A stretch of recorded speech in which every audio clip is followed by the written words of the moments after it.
Всем привет, с вами Нытик, и я снова меняю формат своего видео. Ага. Можете поздравить, а можете похоронить меня заживо, в принципе, неважно. Сегодня я бы хотел рассказать, как я обменял клавиатуру FIS на АКА 3087V2 Matcha Bean Gateron Pink 2.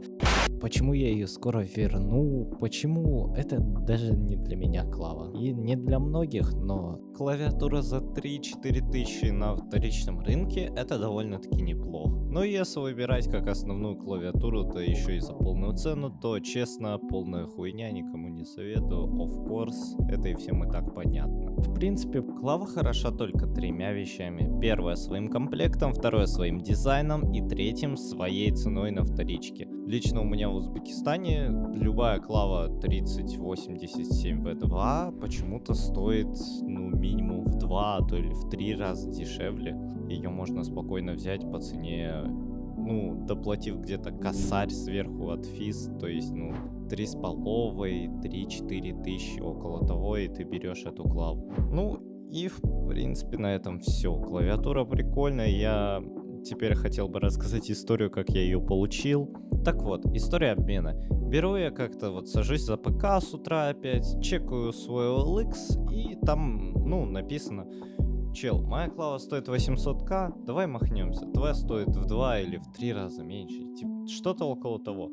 Я ему пишу: окей, давай, поехали. И он пишет, где, все такое. Мы просто определились, где встретимся, где махнемся. Я пришел на место пораньше, заранее, где-то на полчаса.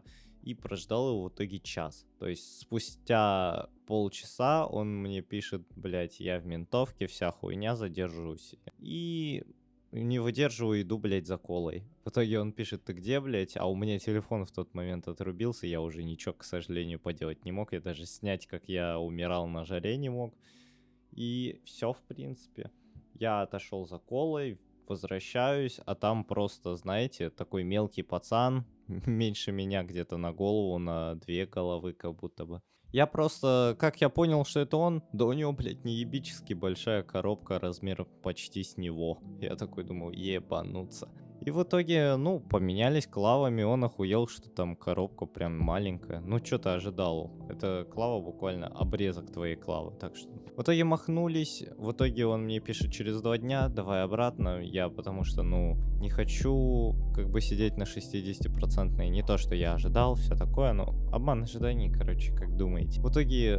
Я спрашивал у друзей, потому что мне реально обидно, не хотелось меняться обратно. И мне все друзья пишут: да хуй с ним, забей на него хуй, просто блокни и все. И оставь его с носом. Типа, ты сам знал, на что ты идешь, тем более, ты махнулся на эту клаву умышленно. Это твои проблемы уже. И в какой-то мере я его могу понять. Все-таки ее много кто прям вот так возвышал, как начальная клава для ходсвапа, всего такого, вообще кайф. Но когда ты ее получаешь, ты трогаешь пластиковый борт, и это такое дерьмище, что, хочется выбросить его из окна, и все. Просто дерьмо.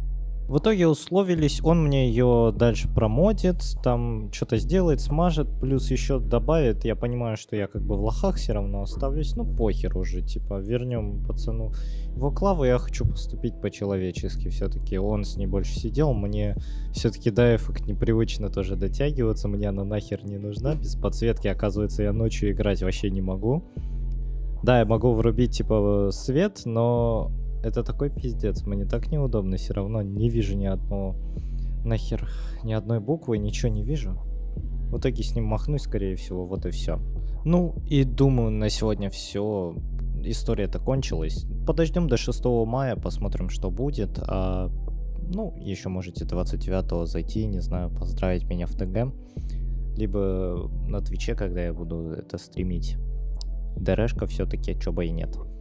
А я пойду спать. Всем удачи, всем пока. Сабайтесь, ставьте лайки, чтобы были по-прежнему такие же дерьмовые истории в Узбекистане. Так что давайте, удачи.